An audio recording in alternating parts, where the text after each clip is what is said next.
Want to strengthen trust within your team? Well, here's another way that you might not be aware of: making deposits into their emotional bank account.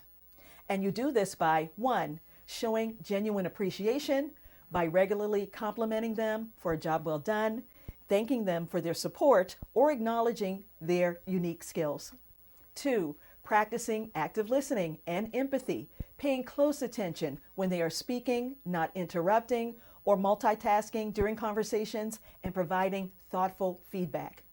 Three, offering help and support and being proactive, whether it's assisting with a task, providing guidance, or simply being available to listen. And four, being consistent and reliable by keeping promises and following through on your commitments. In closing, by consistently applying these simple tips, you'll contribute positively to the emotional bank account of your colleagues, fostering a more trusting, supportive, and positive work environment.